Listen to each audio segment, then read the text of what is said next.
In the heart of the untamed Amazon, where the jungle breathes with secrets and the river whispers of lost empires, a legend took root. A legend that would drive men to the brink of madness. This is the story of one such man, Francisco Orellana, and his relentless quest for the fabled city of gold, El Dorado. But this is no mere tale of riches. It is a journey into the unknown, where every step forward led deeper into danger, where the line between reality and myth blurred, and where the jungle itself seemed determined to consume all who dared to venture within. Come, join us on this treacherous journey, where hope battles despair, and where the promise of glory is overshadowed by the looming specter of youth. This is the legend of Orellana. This is the legend of El Dorado. The dense, untamed jungles of South America are a world unto themselves. Vast, wild, and full of secrets that have yet to be uncovered. The air is thick with humidity, clinging to the skin like a second layer, while the forest hums with the ceaseless symphony of unseen life.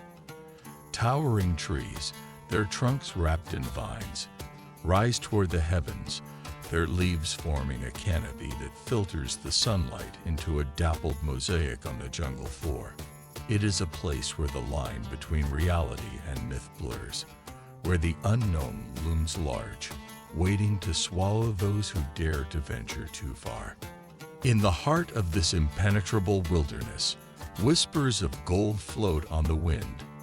They start as murmurs among the local tribes, tales of a city so rich that its streets are paved with gold, hidden deep within the jungle's embrace. But it is not long before these whispers reach the ears of Spanish soldiers, hardened men who have crossed oceans in search of glory. The promise of wealth beyond imagining lights a fire in their hearts, their imaginations running wild with visions of El Dorado, the Golden One. The air is thick not only with humidity but with anticipation. The soldiers, their armor gleaming in the sparse sunlight, speak in hushed tones of the fortune that awaits them. They imagine the feel of gold dust slipping through their fingers, the sight of golden temples rising from the jungle, the sound of their names being immortalized in history. Yet the jungle is not a place that gives up its secrets easily. The damp earth beneath their boots seems to pulse with the weight of countless forgotten lives, and the oppressive heat bears down on them like a curse. As they push deeper into the unknown, the tantalizing gleam of gold just out of reach, the sense of adventure gives way to something darker, a realization that what they seek may not be easily won, if it is real at all. This is a land where the line between myth and reality is as thin as a blade's edge, and where the lure of unimaginable wealth drives men to madness. The legend of El Dorado was more than just a story. It was a fever that swept through the courts of Europe like wildfire. In the grand halls of kings and queens, where gold was the lifeblood of power, the tales of the city of gold seemed almost too good to be true, and yet too enticing to dismiss. From the moment the first whispers of El Dorado reached European shores, a frenzy took hold. Merchants, adventurers, and even royalty were captivated by the idea of a land where gold flowed like water, where a single discovery could change the fate of empires. In these royal courts, the conquistadors became something more than just soldiers. They were the chosen few, tasked with bringing back the riches that would cement their nation's place at the top of the world. But these men were not just faceless figures in history. They were individuals with dreams, fears, and ambitions that burned brighter than the sun. For them, the quest for El Dorado was more than just a mission. It was a calling, a chance to achieve glory that would outlive them, a way to transcend the ordinary and become legends. Yet, as these men embarked on their journeys, they found themselves confronted with a harsh reality. The jungles of South America were vast, unforgiving, and teeming with dangers that no one had warned them about. The gold that they had dreamed of seemed to slip further from their grasp with each step they took. The tales they had heard back in Europe seemed like cruel jokes in the face of the endless green expanse that surrounded them. The legend of El Dorado, which had seemed so tangible in the safety of Europe, began to feel like a mirage, a trick of the mind fueled by desperation and greed. But it was too late to turn back. For these men, the only way forward was through the jungle, into the unknown, driven by the hope that the next bend in the river, the next clearing in the forest, would finally reveal the golden city of their dreams. And so we are left with the central question that has haunted explorers for centuries. Is El Dorado real? Or is it merely a mirage, a phantom conjured by greed and the desperate hope for something more? As we delve into the heart of this legend, you will join those who risked everything. Some found glory, others found only death. But was there ever truly anything to find? This is a story of dreams and delusions, of men driven to the brink by the promise of unimaginable wealth. What would you do for a shot at El Dorado? Would you brave the untamed wilderness, risk your life on the whispers of a golden city? The journey ahead is fraught with danger, filled with twists, turns, and revelations that will challenge everything you think you know about the legendary city of gold. My name is Joe. Are you ready to embark with me on this journey? The jungle had a way of swallowing sound, but on this day, the rhythmic chanting of the Muisca people carried through the dense foliage, a haunting melody that pulled the weary conquistadors forward. They had been marching for weeks, their armor stained with sweat and dirt, their spirits worn thin by the unforgiving terrain. The men moved cautiously now, their eyes scanning the thick underbrush, their hands resting on the hilts of their swords. But when they reached the edge of a clearing, they froze, their breath catching in their throats. Before them lay a small village nestled beside the shimmering waters of Lake Cuatavita.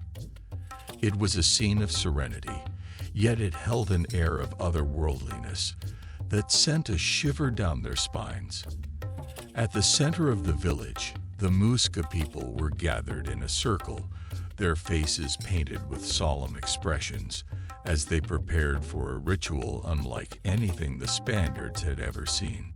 In the middle of the circle stood the Muisca king, his body glistening with gold dust that caught the sunlight and reflected it in a dazzling array of colors. He was a living embodiment of the riches they had heard about, a golden idol that defied their understanding. The soldiers could only stare in awe, their hearts pounding with a mixture of excitement and disbelief. As the king stepped onto a simple wooden raft and was pushed into the lake, the conquistadors watched in silent amazement. The water, still as glass, seemed to embrace the golden figure, creating an ethereal image that blurred the line between reality and myth. The soldiers, hardened by years of battle and hardship, found themselves entranced, their minds racing with the possibilities. Had they finally found it? Was this the source of the legendary wealth they had crossed oceans to discover? Whispers spread among the men, low and urgent. Greed sparked in their eyes, and for a moment, they were no longer weary travelers, but men on the cusp of unimaginable riches. The sight of the Golden King, the ritual, the village, it was like a fevered dream come to life. But beneath the awe, there was something else, a primal fear, a sense that they were witnessing something they were not meant to see, something that could consume them if they weren't careful. For these soldiers, the sight of gold in such abundance was almost too much to bear. It ignited a fire in their hearts, a relentless desire that would drive them deeper into the jungle, farther from everything they knew, in pursuit of a dream that could just as easily lead them to ruin. The ritual continued as the conquistadors watched from the shadows, unable to tear their eyes away. The Muisca people, unaware of their hidden audience, moved with a grace and purpose that seemed to belong to another world. The king, now adrift in the center of the lake, began to chant, a deep, resonant sound that echoed across the water and mingled with the rhythmic drumming from the shore. The sun hung low in the sky, its rays cutting through the trees and illuminating the scene with a golden glow. The air was thick with tension, each moment stretching into eternity as the king raised his arms to the heavens. Then, with a sudden fluid motion, he began to cast handfuls of gold dust into the water. The particles caught the light and danced on the surface before sinking into the depths, a shimmering offering to the gods. For the Muisca, this ritual was an act of devotion, a sacred ceremony that honored their connection to the earth and the spirits that guided them. But to the conquistadors, it was something entirely different.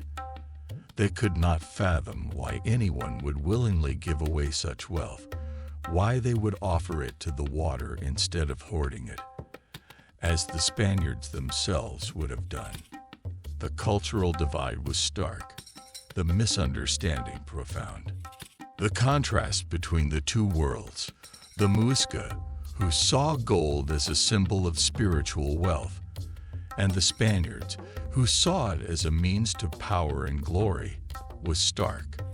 The conquistadors, their minds clouded by greed, could only interpret the ritual through their own lens, seeing it as a sign that the legendary city of gold was real and that it lay somewhere within their reach. As the last of the gold dust disappeared beneath the water, the king lowered his arms, and the drumming ceased. Silence fell over the village, and for a moment, the only sound was the distant rustling of the jungle. The Muisca people began to disperse, their movements slow and deliberate, as if they were emerging from a trance. The ritual was over, but its impact on the conquistadors was just beginning.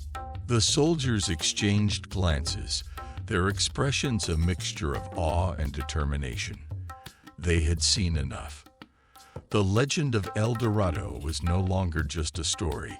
It was something tangible, something they could chase, something they could claim. The ritual they had witnessed, so foreign and mysterious, had only fueled their desire to uncover the source of the Muisca's wealth. Little did they know that this desire would lead them down a path fraught with danger, where the line between reality and myth would blur even further.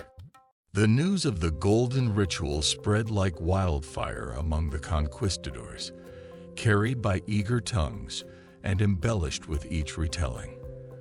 By the time the first reports reached the ears of their commanders, the story had taken on a life of its own. In the smoky interiors of makeshift taverns, where the smell of stale ale mixed with the scent of sweat and dirt, the men gathered to share their tales. "You wouldn't believe it," one soldier whispered, leaning close to his comrades, his eyes wide with excitement. "A king covered head to toe in gold. I swear it on my life. And they just toss it into the lake, like it's nothing." The listeners leaned in, their imaginations igniting with every word. "A city of gold, they say," another chimed in, his voice low and conspiratorial. "Hidden somewhere in these god-forsaken jungles. If we find it, lads, we'll be richer than kings." The tales grew with each telling, the details becoming more vivid, more extravagant. What began as a single sighting of a golden king soon evolved into stories of entire cities made of gold, of temples where the walls dripped with jewels, of rivers that flowed with molten treasure. The men, fueled by greed and the hope of escape from their harsh reality, latched onto these stories as if they were gospel. Back in Europe, the rumors spread just as quickly, carried across the seas by returning ships. In the grand courts of Spain, the tales of El Dorado were met with a mixture of skepticism and wild enthusiasm. Kings and queens, merchants and adventurers, they all wanted a piece of the action. Letters were sent, expeditions funded, and soon the hunt for El Dorado became a fever that consumed the imaginations of all who heard the stories. Yet, with each new report, the legend of El Dorado became more and more distorted, drifting further from the reality of what the conquistadors had actually seen. The lines between fact and fiction blurred, and soon it was impossible to tell where the truth ended and the myth began. For those on the ground, deep in the jungle, the rumors were both a blessing and a curse. They spurred the men on, giving them hope and purpose, but they also raised the stakes. The more they believed in the legend, the more desperate they became to find it, and the more dangerous their journey became. As the legend of El Dorado spread, it began to take on a life of its own. No longer just a place, it became an idea, a beacon of hope and obsession that drew men toward it like moths to a flame. In the minds of the conquistadors, El Dorado was no longer just a city. It was a symbol of everything they desired. It represented untold wealth, power, and the promise of eternal glory. It was a place where the impossible became possible, where dreams came true, where a man could rise above his station and claim a destiny written in gold. But as the legend grew, so too did the dangers that accompanied it. Men who set out in search of El Dorado found themselves lost in the vast, uncharted wilderness of South America, their minds twisted by the heat, the hunger, and the endless pursuit of a dream that seemed always just out of reach. The City of Gold, once a vague rumor, became a fully formed place in the imaginations of those who sought it. Maps were drawn, based on nothing more than hearsay and wishful thinking, showing the supposed location of El Dorado deep within the jungle. Expeditions were planned, funded, and launched, each one more ambitious than the last, each one driven by the belief that they would be the ones to finally uncover the truth. Yet with each failed expedition, the legend grew stronger. El Dorado was not just a place to be found. It was a test, a trial by fire that only the worthy could pass. The more elusive it became, the more men were willing to risk everything to find it.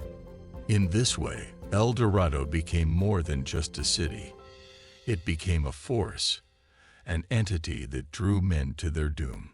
It was as if the legend itself had a will, pulling those who sought it deeper into the jungle, further from the reality they had once known, until they were lost completely, consumed by the very thing they had set out to find.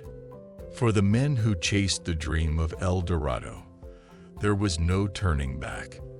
They were bound to the legend, slaves to its promise of wealth and glory, driven ever onward by a desire that would ultimately lead them to their downfall. But the legend of El Dorado did not die with the first explorers. It was Orellana who would take up the mantle, driven by ambition and the promise of untold riches.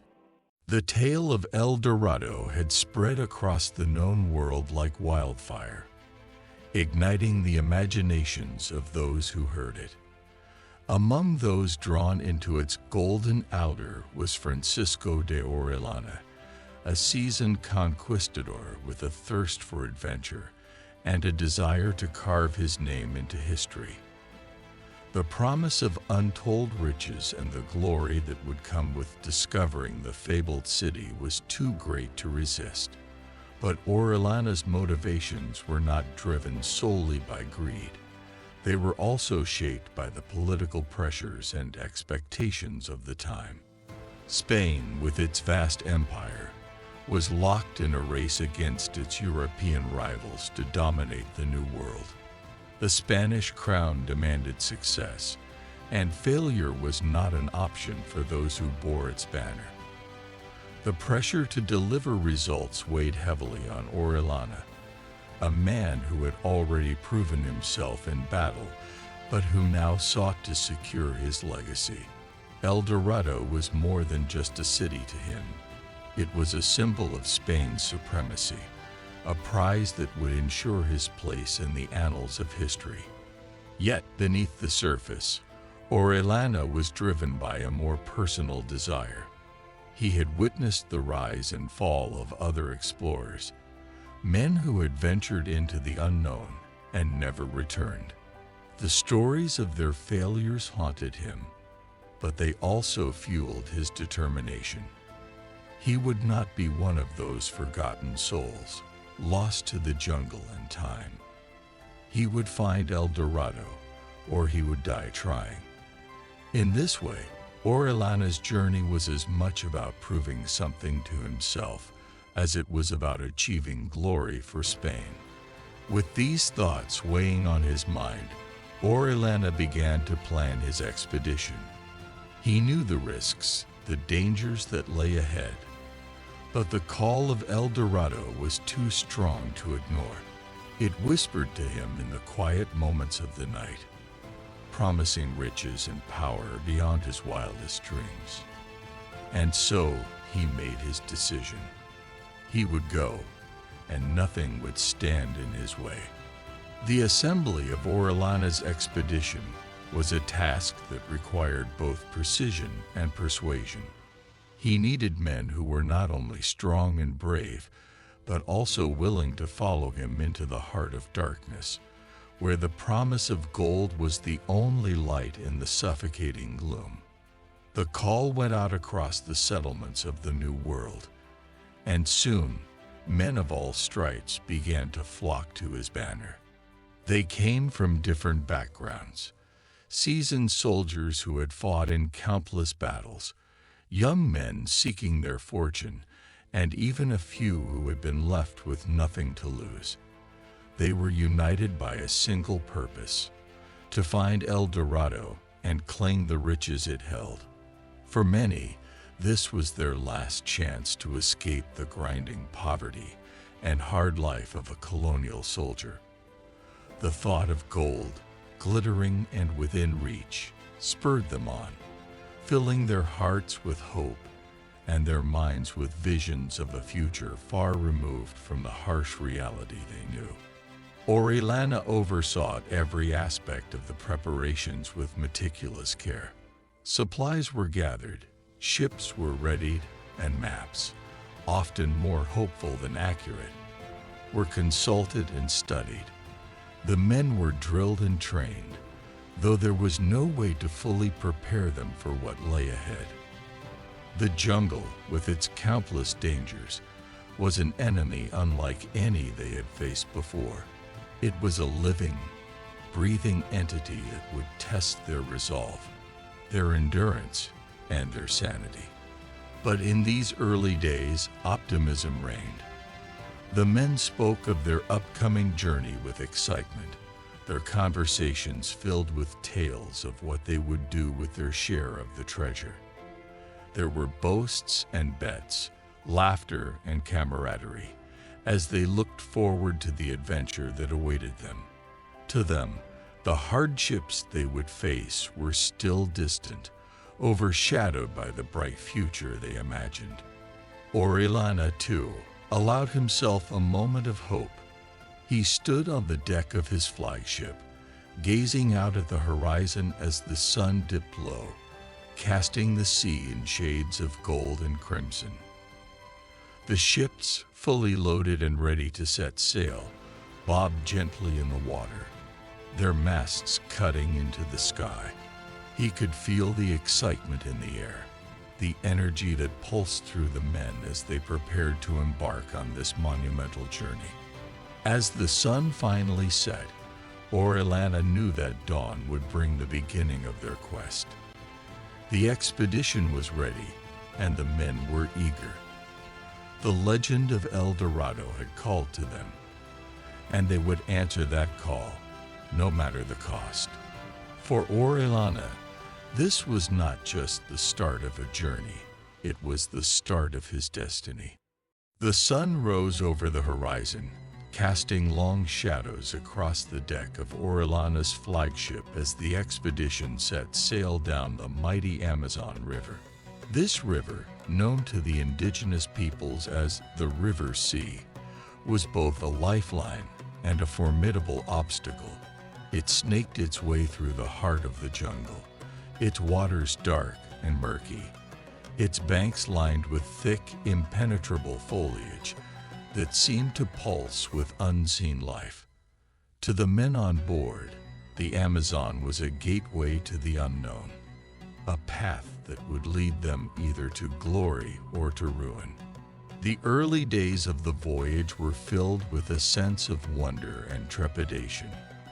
The river was unlike anything the men had ever seen, its sheer size and power both awe-inspiring and intimidating. As the ships glided over its surface, the men gazed in silence at the dense jumble that flanked them on either side. It was a world teeming with life, yet shrouded in mystery. The sounds of the jungle, distant calls of exotic birds, the rustling of leaves, and the occasional splash of an unseen creature served as a constant reminder that they were intruders in this vast, untamed land.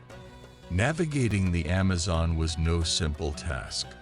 The river's currents were strong and unpredictable, and its meandering course was filled with hidden sandbanks and treacherous whirlpools that threatened to capsize the unwary. Orellana's men, though skilled sailors, found themselves challenged by the sheer scale of the river and the unfamiliar terrain. The jungle, with its thick canopy, cast long shadows over the river, often plunging them into an eerie twilight even in the middle of the day. Despite these challenges, the expedition pressed on, driven by the belief that the river would lead them to El Dorado. The men remained vigilant, their eyes scanning the riverbanks for any signs of the golden city they sought. But the jungle kept its secrets well. Days turned into weeks, and still they saw no sign of the riches they had been promised. Instead, they encountered only the relentless wilderness, a place that seemed determined to test their resolve at every turn. The first encounters with the indigenous peoples of the Amazon were cautious and tense. Orellana, aware of the delicate balance between friendship and hostility, approached these meetings with a mixture of respect and determination. The indigenous tribes, wary of the strange newcomers, watched the expedition with suspicion, their knowledge of the land and its dangers far surpassing that of the Spanish explorers. These initial interactions were marked by a fragile peace, but the undercurrent of tension was always present, a silent reminder that violence could erupt at any moment. As the expedition continued down the river, the men began to realize the enormity of the task before them. The jungle was a living, breathing entity that seemed to resist their presence at every turn. But for now, the promise of El Dorado kept them moving forward, their eyes fixed on the horizon, where they believed their destiny awaited. As the days wore on, The initial excitement of the journey began to wane, replaced by a growing sense of unease. The river, which had once seemed like a direct path to riches, now appeared endless, winding its way through a landscape that offered little in the way of hope or comfort. The men, who had started the expedition with high spirits and camaraderie, began to feel the strain of the journey. The oppressive heat and humidity took their toll, sapping the men's strength and wearing down their morale. The jungle, with its constant, humming life, became an inescapable presence, its sounds and smells a reminder of the vastness and isolation that surrounded them. The thick air clung to their skin, making every movement an effort, and the once refreshing river water now seemed a barrier, separating them from the world they had known. Tensions within the group began to simmer. Small disputes over rations, the distribution of duties, and the direction of the journey began to surface, and what had once been minor annoyances grew into serious grievances. The men, exhausted and frustrated, found themselves snapping at one another, their tempers fraying as the days dragged on. The unity that had characterized the early days of the expedition was beginning to crack, revealing the underlying fears and doubts that each man harbored. Orellana, ever the leader, could sense the growing unrest among his men. He saw it in their tired eyes, heard it in their curt exchanges, and felt it in the heavy silence that often fell over the camp at night. He knew that this was only the beginning, that the true challenges of the journey had yet to reveal themselves. The jungle was testing them, probing their weaknesses, and Orellana understood that it was not just the physical hardships they needed to overcome, but the psychological toll as well. In the quiet moments, when the men were left alone with their thoughts, the whispers of doubt began to grow louder. Had they made a mistake? Was El Dorado nothing more than a myth, a story spun from the desperate hopes of men long gone? The river seemed to stretch on forever, with no end in sight, and the golden city that had once seemed so close now felt impossibly distant. But for now, these tensions remained beneath the surface, bubbling up only occasionally, like the hidden dangers in the river below. The men still held on to their hope, but it was a hope tinged with fear, a fear that their journey would lead them not to glory, but to oblivion. And as they continued their voyage down the Amazon, the jungle seemed to tighten its grip on their minds and spirits, foreshadowing the trials that lay ahead. The Amazon River had carried Orellana and his men far from the world they knew, deep into the heart of a land that seemed determined to break them. The initial excitement of the expedition had long since faded, replaced by a grim determination to survive. Each day brought new challenges, new dangers, and the men were beginning to feel the weight of their journey pressing down on them like a physical force. But as they continued deeper into the jungle, Orellana knew that a decision had to be made, the decision that would define the rest of their journey. The moment came on a day like any other, as the expedition reached a fork in the river. Here, the Amazon split into two branches, each leading deeper into the unknown. Orellana ordered the ships to anchor and called a meeting of his officers on the riverbank. The men gathered around him, their faces lined with exhaustion, their eyes hollow from the endless days of toil and uncertainty. Orellana spread out a map on the ground, though he knew it was more a piece of hopeful speculation than an accurate guide. The map showed the Amazon splitting into two, but beyond that, there were only vague notations and guesses. One branch led north, deeper into the dense, uncharted jungle, while the other curved southward, towards territory that was slightly better known but no less dangerous. "This is our crossroads," Orellana began, his voice steady but heavy with the weight of the decision before them. "We can turn back now, retrace our steps, and return to the coast.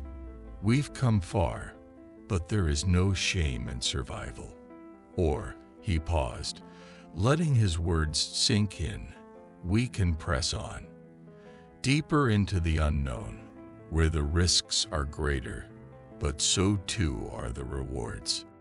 The men listened in silence, the only sound the gentle lapping of the river against the hulls of their ships. Orellana looked at each of them in turn, reading the uncertainty in their eyes. They were tired, hungry, and afraid. The jungle had taken its toll on them, and the thought of pushing further into its depths was daunting. Yet he knew that turning back now would be a tacit admission of failure, and failure was not a word that sat easily with any of them. "We've come this far," one of his officers finally spoke, breaking the silence. "To turn back now would be to admit defeat, but to go forward, we don't know what lies ahead." Orellana nodded. "No, we don't. But we knew that when we set out. We knew this journey would be fraught with danger, that the road to El Dorado was not an easy one. If we turn back now, we return with nothing.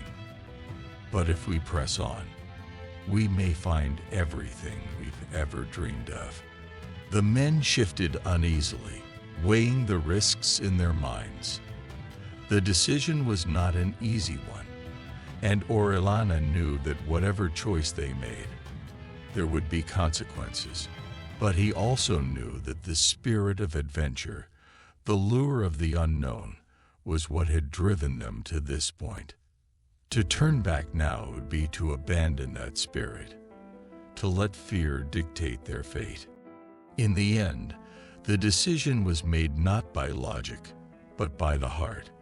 Orellana saw the resolve in his men's faces, saw the flicker of hope that had not yet been extinguished. They would press on. They would continue the journey, no matter where it led them. With the decision made, a sense of finality settled over the expedition. There would be no turning back. The men knew this as they boarded their ships once more, their minds steeled for the challenges that lay ahead. Orellana stood at the helm, his gaze fixed on the horizon, where the river disappeared into the thick wall of jungle. He felt the weight of leadership more acutely than ever, but he also felt a renewed sense of purpose. The journey had now taken on a life of its own, and he was determined to see it through to the end. The river's current grew swifter as they ventured down the northern branch, the water dark and foreboding. The jungle seemed to close in around them, the trees leaning over the river as if to swallow them whole. The air was thick with humidity, and the oppressive heat bore down on them like a physical weight. But Orellana's resolve never wavered. He knew that they were entering the most dangerous phase of their journey, but he also knew that this was the point of no return. The men fell into a tense silence, their earlier camaraderie replaced by a grim determination. They moved with a purpose, their actions precise and measured, as if every step, every breath, could be their last. The jungle watched them, its unseen eyes following their every move, and the river whispered dark secrets as it carried them deeper into the unknown. Orellana's thoughts were a constant battle between hope and fear. He knew the risks they were taking, the slim chances of success, but he also knew that they had come too far to turn back. The promise of El Dorado was still out there, waiting for them, and he was determined to find it, no matter the cost. The journey had become more than just a quest for gold.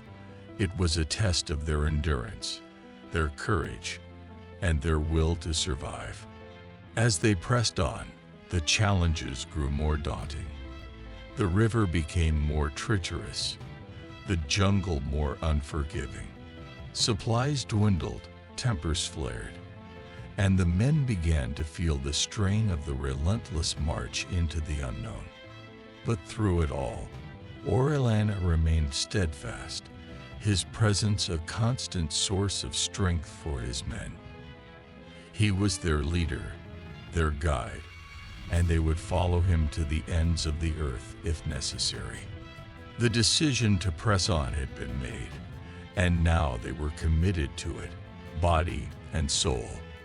The journey ahead would test them in ways they could not yet imagine, but there was no turning back. Orellana knew that their fate, whatever it might be, was now sealed. They were bound to this river, to this jungle, and to the legend of El Dorado. And as they continued their journey into the heart of darkness, they could only hope that the city of gold was more than just a myth, that it was real, and that it was waiting for them somewhere beyond the next bend in the river. As Orellana and his men pressed onward, the Amazon River transformed into an endless serpentine force, its winding path both a guide and a relentless challenge. The further they ventured, the more the river seemed to tighten its grip, leading them deeper into the untamed wilderness. It was no longer just a river. It was a force of nature, vast and unyielding, stretching endlessly before them like a living entity intent on swallowing them whole. The river's currents were unpredictable, shifting from calm to treacherous without warning. Orellana's men fought to navigate the twists and turns, their nerves frayed by the constant threat of hidden dangers lurking beneath the surface. The dense jungle on either side closed in around them, its towering trees blotting out the sun, casting the river in a perpetual twilight. The oppressive heat and suffocating humidity sapped their strength, turning each day into a battle against both the elements and their own waning resolve. Despite the mounting challenges, Orellana remained resolute, his gaze fixed on the horizon. The river had become a symbol of their journey, unforgiving, relentless, and fraught with danger. Yet, Orellana knew they had no choice but to press on, for turning back now would mean abandoning the dream that had brought them here. The men, though weary and filled with doubt, followed him, driven by the hope that somewhere beyond the next bend, the promise of El Dorado awaited. As the expedition ventured deeper into the jungle, they began to encounter the indigenous tribes that called the Amazon home. These meetings were charged with tension, each side viewing the other with a mix of curiosity and suspicion. For the tribes, the arrival of the Spanish explorers was an intrusion into their world, and they greeted the newcomers with a wary reserve. Some tribes approached cautiously, their eyes sharp with mistrust as they observed the strange men from across the river. Orellana, understanding the delicate balance needed in these encounters, offered gifts, simple trinkets that held little value to the Spanish, but were treasures to the indigenous people. In return, they received food and guidance, though the alliances were fragile and often short-lived. Not all encounters ended peacefully. Some tribes, seeing the Spaniards as invaders, responded with hostility. Arrows flew, and spears clashed with steel as the jungle echoed with the sounds of battle. The men, already weakened by the journey, found themselves fighting not just the jungle but its inhabitants as well. Each skirmish left its mark, both on the men and on their dwindling supplies, as the jungle's inhabitants proved to be as fierce and unyielding as the land itself. These encounters were a stark reminder that the jungle was not a blank canvas waiting to be conquered. It was a living, breathing world with its own rules, one that the Spanish could never truly understand or control. The further they traveled, the more they realized that their journey was not just a quest for gold, but a struggle for survival in a land that resisted their every move. The jungle was a place of extremes, where beauty and danger coexisted in every shadow and every rustle of leaves. For Orellana and his men, survival became a daily battle, each moment fraught with challenges that tested their endurance and their will. Food was scarce, and what little they could find often came at great risk. The jungle was teeming with life, but much of it was hidden, elusive, or dangerous, forcing the men to rely on their instincts and their desperation to sustain themselves. The air was thick with humidity, clinging to them like a second skin, while the oppressive heat sapped their strength and dulled their senses. The river, once a source of hope, now seemed a barrier, separating them from the world they knew and forcing them deeper into a land that was as hostile as it was mysterious. Water, though abundant, was not always safe to drink, and the constant threat of disease hung over the camp like a dark cloud. The psychological toll was perhaps the greatest challenge of all. The men were isolated, cut off from the world they knew, surrounded by a landscape that was as alien as it was unforgiving. The constant pressure of survival, the fear of the unknown, and the ever-present threat of death wore down their spirits, leaving them haunted by the specter of failure.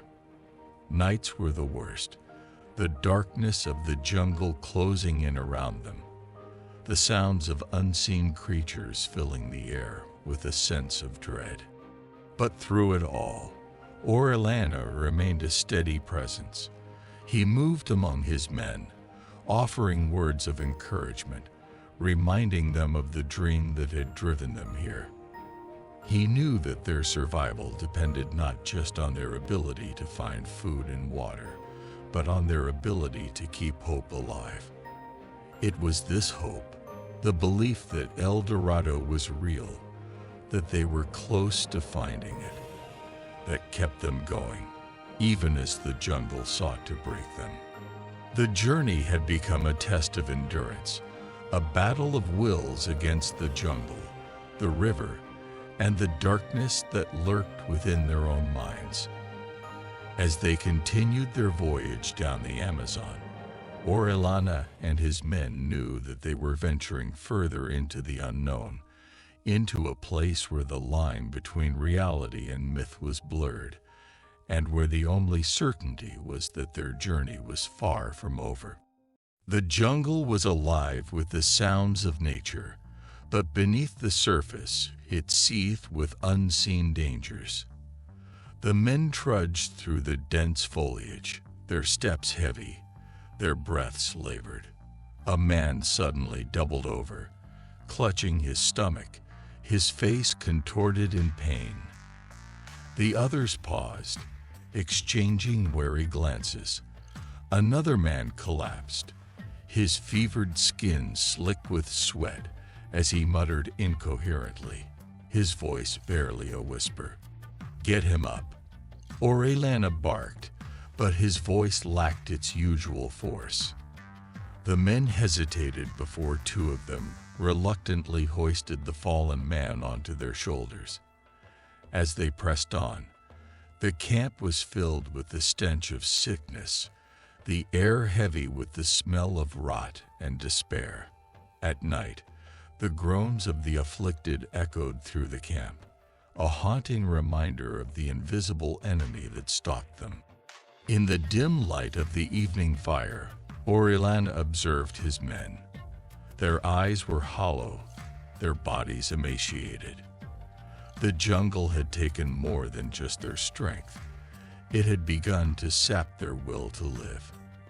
As another man succumbed to illness, his lifeless body lay gently beside the others. Orellana clenched his fists. He knew he couldn't show weakness, even as he felt the weight of despair creeping into his own heart. Tension simmered in the oppressive heat of the jungle.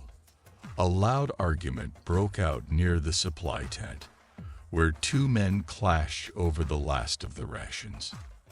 "That's mine, you bastard," one snarled, drawing his knife. The other, just as desperate, lunged forward, and the two tumbled to the ground, rolling in the mud as fists flew. "Enough." Orellana's voice cut through the chaos like a whip. He grabbed the men by their collars and hauled them apart. "This isn't how we survive," he growled, staring each man down until they looked away, ashamed. The camp was silent, save for the heavy breathing of the men. Orellana could feel the cracks forming in their unity, could see the doubt flickering in their eyes every time they looked at him. As night fell, Orellana met with his officers in the dim glow of the campfire. Their faces were gaunt, eyes shadowed with fatigue. "We need to keep moving," he insisted, but the murmurs of dissent were growing louder. One officer leaned forward, his voice low but filled with frustration. "And to what end, Orellana? We're marching straight into hell. The men, they're starting to lose faith in you." Orellana felt the sting of the words but kept his expression steely. "We've come too far to turn back now," he said, but he could see the doubt in their faces. The jungle had claimed many before them, and it was clear that some of his men were beginning to believe it would claim them too. The jungle had begun to twist their minds. As the days dragged on, the men spoke in hushed, fearful tones about the things they had seen. One night, a man burst into Orellana's tent, eyes wide with terror. "I saw it, Captain," he stammered. "A city, all gold, just beyond the trees." Orellana knew the man was delirious, driven mad by the endless march and the fever that had taken hold of the camp. But even he couldn't dismiss the eerie feeling that had settled over the expedition. At dawn, another man was found wandering the outskirts of the camp, mumbling about voices that called to him from the shadows. The jungle seemed alive with whispers, with promises of gold and glory that tempted them deeper into its grasp. Orellana fought to keep his grip on reality, but even he could feel the madness gnawing at the edges of his mind. The men looked to him for strength, but he could see the fear in their eyes, the way they avoided his gaze when he spoke of pressing on. They were teetering on the brink, and he knew that one wrong move, one more push, could send them spiraling into chaos. One evening, as they made camp by the river, Orellana caught himself staring into the darkened jungle, the shadows seeming to shift and move just out of sight. The line between what was real and what was illusion had begun to blur, and he knew that the jungle was testing them, waiting for them to falter. As the expedition continued, the journey became not just a battle for survival, but a fight to retain their sanity. The jungle whispered, and the men listened, their hearts filled with fear, hope, and a creeping madness that threatened to consume them all. The jungle's unforgiving grip tightened with every passing day. Supplies were dwindling fast, reduced to nothing more than a few scraps of dried meat and a handful of bitter roots scavenged from the underbrush. The men's faces were gaunt, their eyes hollow, the once hopeful spark of adventure now replaced by a grim determination to survive. "Captain, we're out of food." A man's voice, rough and cracking from dehydration, broke the heavy silence that had settled over the camp. He held up an empty sack, once filled with precious rations, now limp and useless. The other men looked on, their expressions a mix of anger, fear, and despair. Orellana stood slowly, feeling the weight of every decision he had made pressing down on him. "We'll ration what little we have left," he ordered, though he knew there was almost nothing to ration. The men exchanged dark glances, their trust in him hanging by a thread. But what choice did they have? The jungle had closed in around them, a living, breathing entity that seemed determined to see them perish. As they marched deeper into the green abyss, the river winding endlessly ahead of them, whispers spread through the ranks like a contagious disease. "We're lost," one man muttered under his breath, his voice thick with hopelessness. "Orellana's leading us to our deaths." Another man, barely able to keep his head up, spat angrily into the dirt. "This was all a fool's errand. There's no El Dorado, just this damned jungle and our graves waiting to be dug." Orellana overheard their grumblings, but he forced himself to keep moving, pushing through the thick vegetation that seemed to grab at his limbs like skeletal hands. Each step was a struggle, not just against the physical terrain, but against the rising tide of despair that threatened to drown them all. The day the expedition stumbled upon a small, isolated village was like a beacon of false hope. The villagers, startled by the sight of the ragged conquistadors, quickly armed themselves with spears and bows. Orellana raised his hands, trying to signal that they meant no harm. But hunger had twisted the men's minds, and one man, eyes wild with desperation, lunged forward. "They've got food," he shouted, and in an instant the fragile peace shattered. The villagers, seeing the threat, let loose a volley of arrows. The air was filled with the sounds of battle, screams, the clash of steel, the thud of bodies hitting the ground. Orellana tried to regain control, shouting orders over the chaos, but his voice was drowned out by the violence that had erupted. One of the villagers fell, a spear lodged in his chest, while another struggled to drag a wounded child to safety. The men, driven by hunger and madness, tore through the village, seizing whatever they could find. But when the dust settled, and the last of the villagers had flowed into the jungle, the reality of what they had done hit them like a punch to the gut. Orellana walked through the aftermath, stepping over the bodies of both villagers and his own men.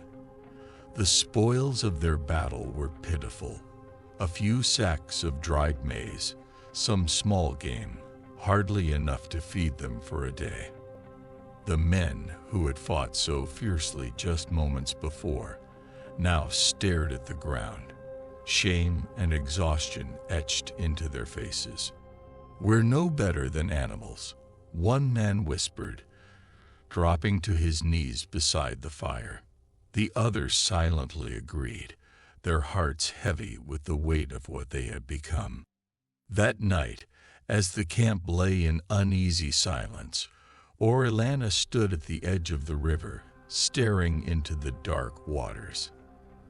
He had led them here, into the depths of the jungle, promising them glory and gold. But now, all he had led them to was death. The realization gnawed at his soul, but he couldn't afford to let it show. He had to keep them moving, had to keep the dream of El Dorado alive, if only to keep them from succumbing to the despair that threatened to consume them all. The jungle was quiet now, as if it too had given up on them. The once vibrant sounds of nature were replaced by an oppressive silence that weighed heavily on the men's spirits. The last of their food was gone, and with it any remaining hope. The men moved like specters through the jungle, their bodies wasting away, their eyes vacant. One morning, as the first light of dawn filtered through the dense canopy, Orellana found one of his men lying motionless by the riverbank.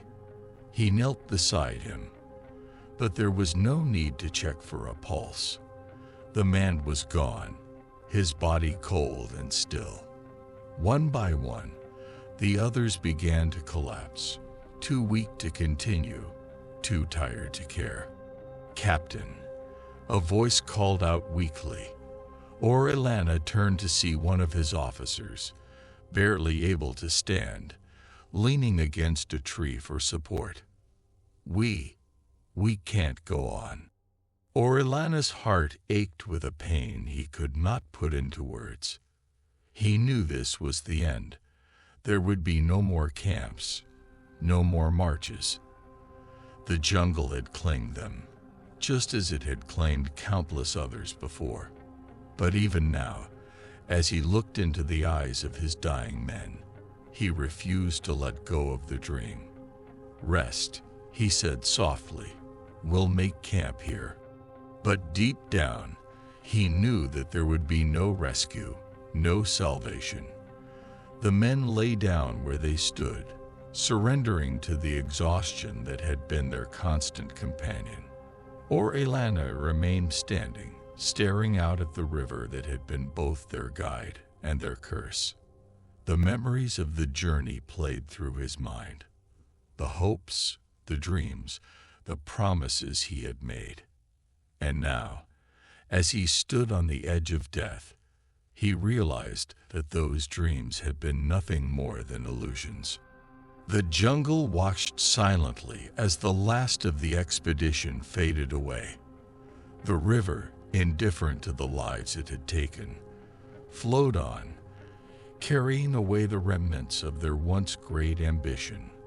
Orellana's thoughts drifted to the men he had led, the lives lost, and the legacy that would be left behind. The golden city, El Dorado, had eluded them all, leaving nothing but death in its wake. As his strength finally gave out and he sank to the ground, Orellana closed his eyes, surrendering to the darkness that had stalked him for so long. The journey had ended, not in triumph, but in silence. The jungle claimed its final victory, and the legend of El Dorado was swallowed by the shadows of the Amazon. The sun rose slowly over the quiet, undisturbed jungle, casting long shadows over the forgotten trail where Orellana and his men had once marched. The Amazon River, indifferent to the lives it had claimed, continued its endless flow, erasing the traces of the expedition. But the story of Orellana's journey did not die with the men who perished along its banks. In distant Europe, the tale of the Amazon's lost explorers took on a life of its own. Letters and journals, carried back by the few survivors who had turned back long before the final days, painted a picture of a harrowing adventure, a quest for a golden city that pushed men to the brink of madness. The truth of Orellana's fate was soon obscured by the fog of legend. The jungle had swallowed the man, but not the myth. Around crackling fires in crowded taverns, sailors and soldiers recounted the journey, each adding their own flourish to the tale. The details of Orellana's last stand, his unyielding determination in the face of impossible odds, and the ghostly visions of El Dorado glimpsed in the fevered minds of dying men were passed from mouth to mouth, growing in grandeur with each telling. In the courts of Europe, the dream of El Dorado persisted. Orellana's name became synonymous with the spirit of exploration, an eternal reminder of the price of ambition and the lure of the unknown. But it was also a warning, a cautionary tale of how the jungle, with its unseen threats and impenetrable darkness, could devour even the bravest of souls. Yet for those who heard the story, it only deepened the allure of the mysterious Amazon, the belief that perhaps, somewhere deep within, the city of gold still waited. Years passed, but the legend of Orellana and his lost expedition endured. The maps in European libraries and homes still marked the Amazon with vague, hopeful notations. El Dorado, scrawled in the margins. For those who came after, Orellana's journey was both a challenge and an inspiration. Joe, sitting by his fireplace in the comfort of his own home, imagined himself among those men. He could see the dark, towering trees closing in, feel the suffocating heat, hear the haunting silence of the jungle at night. He could taste the desperation in the air, the bitter tang of defeat that must have weighed so heavily on Orellana's heart as he faced the end. Yet, Joe also felt the pull of that ancient dream, the same dream that had driven Orellana and countless others into the unknown. The dream of finding something that no one else had, of touching the untouchable, of becoming a legend in his own right. But as he gazed into the flickering flames, he wondered, was it worth it? Orellana's story was not just about a lost city or a doomed expedition. It was about the very essence of human ambition. It was about the drive to explore, to discover, to conquer.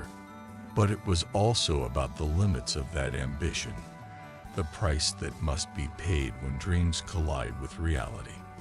The jungle had tested Orellana and his men, revealing the strength and fragility of the human spirit in equal measure. Joe knew that, like Orellana, every man has his own El Dorado, a dream that pushes him to the brink, that makes him question his limits and his resolve. The journey to that dream is fraught with danger, with unseen threats, and the constant risk of losing oneself along the way. But it is also a journey that defines who we are, that shapes the stories we leave behind. As the fire crackled and the shadows danced on the walls, Joe realized that the story of Orellana wasn't just about the past. It was a mirror reflecting the choices every man must make. To chase a dream, knowing it may be an illusion, or to stay safe, knowing that some part of his soul will always wonder what could have been. And in that moment, Joe understood that the legend of El Dorado was not just a tale of gold, but of the unquenchable thirst for meaning, for purpose, for something greater than oneself. And so, the legend of El Dorado drifts into the shadows of history, a tale woven from the threads of ambition, madness, and the relentless pursuit of a dream.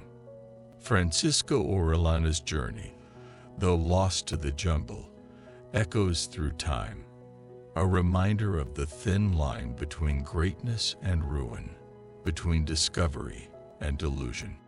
Tonight, as the stars watch over the Amazon, we remember not just the legend, but the men who gave everything for a chance to touch the impossible. Let their story be a guide, a warning, and a reflection of the human spirit that continues to search for meaning, even in the darkest corners of the world. Good night, And may your dreams be filled with the wonders of the unknown.